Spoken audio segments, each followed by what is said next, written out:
I want to talk about studying the market, studying your market. Okay. So what does that mean? Yes, there are different systems that you can use to study the market in your area. I think it's Mashvisor or something like that. It's a new one that I don't really use. There is AirDNA,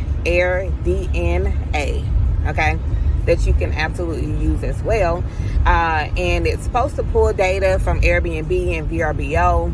I find that it's not 100% accurate all the time, but they can basically tell you the average nightly rate in your area that you want to put your Airbnb in. They can tell you the average occupancy rate in your area. And I think there's a free version. I know that there is a free version, and then there's a paid version where you can just get like one state, or you can get certain areas. It's a few $100s a month if you want it. I do not have it. It's not something that I feel like I need to invest in.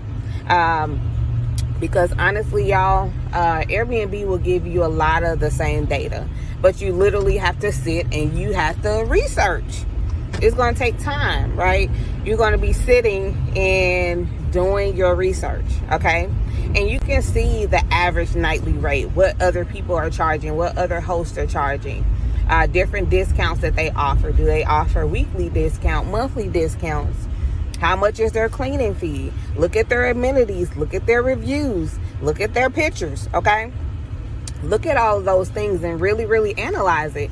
It's not going to happen like right away. You really have to sit and really study your market and see what's going on, see what people are offering, what those guests are saying.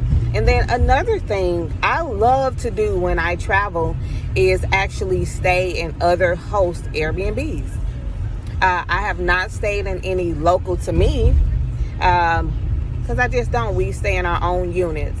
But for the most part, whenever I travel, I only stay in Airbnbs. Like, for the most part, you will not really catch me at a hotel unless I am like going to a conference or an event that is located in that hotel, and that's where everybody else is staying. And if I want to network and mingle and connect with other people, I'll stay in the same hotel. But other than that, I'm staying in Airbnbs, period. I want to see what other hosts are doing. I want to see how they're operating. I want to see how their homes look, what they're offering their guests, and I can pull from that, right?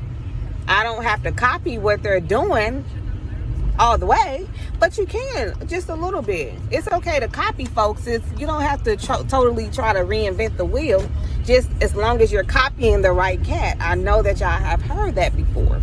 So I like to see what other hosts are doing. I like to see what they're offering. Everything will not be applicable for my area. Like right now, I'm staying in an Airbnb in St. Louis.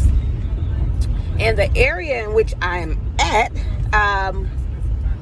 and what they're offering their guests will not be applicable to me in my market, right?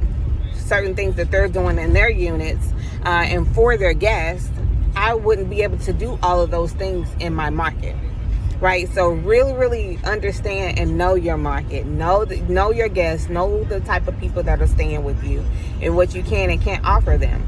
What one host is doing does not automatically mean that you can do it over here and it's going to work, right? So know and understand that.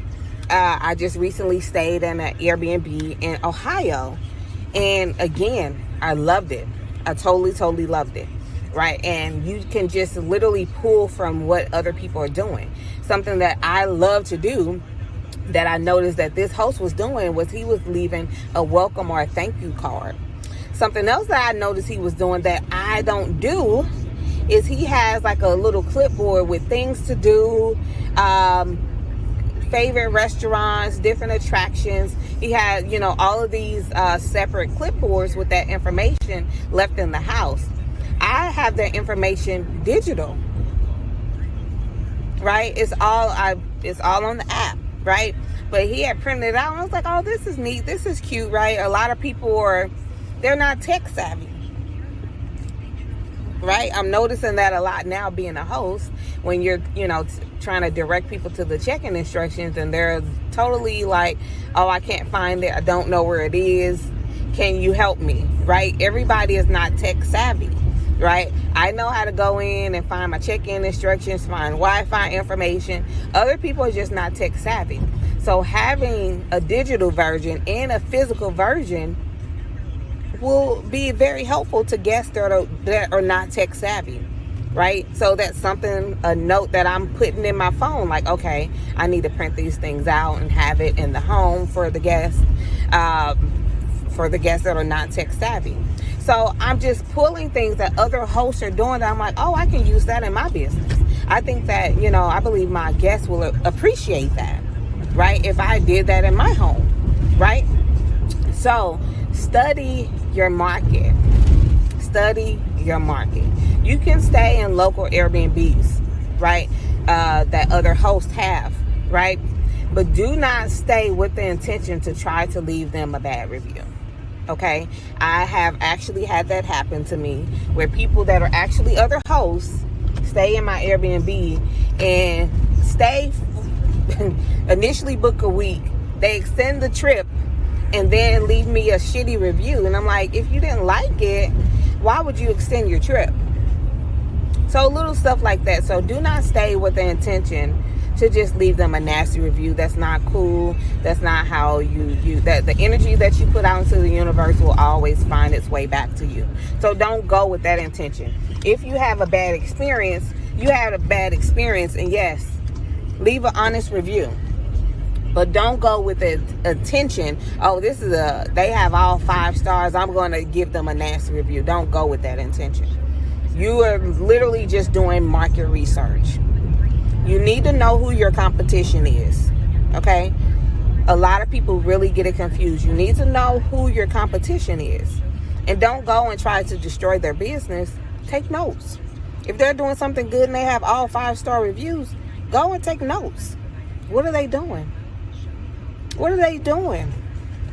Right? Do not go and try to destroy their business. Do not do that. Please do not do that. But take notes. Study your competition. Study your competition. Okay? So hop on Airbnb. Airbnb is public. It tells you a lot of information that you need to know. Right? Look at their nightly rate. How does it fluctuate? Do they give discounts for a few days? Do they give discounts for a weekly stay? Do they give discounts for a monthly stay? Look at all of those things. How do their prices fluctuate? Because someone will say, oh, well, this person is charging $78 a night. Not knowing or understanding that they're only charging $78 a night on a Tuesday night or a Monday night. They're not always charging $78 a night. So don't look at that and take it as face value. You got to do a little playing with those numbers, okay? Playing with those dates to see what they're actually charging. And just because somebody else in your area say the average rate is $125 and, oh, they're only charging $78 a night, you don't know what they have going on in their business. Don't worry about it. If the average nightly rate is $120 and $125, don't worry about why this person is charging $78. That's their business. That's their money. Just worry about your money. Okay? So again, I'm going to hop off. But I wanted to tell you guys to study your market. Study your market. Even when you finish studying, study it again. Okay? I'm going to hop off. If you like what you heard, please subscribe. Share with anybody else that wants to get into the Airbnb industry. I will be hopping on weekly to share information with you guys. I am Danielle, the Multiple Streams Queen. And I'm signing off. Have a good day.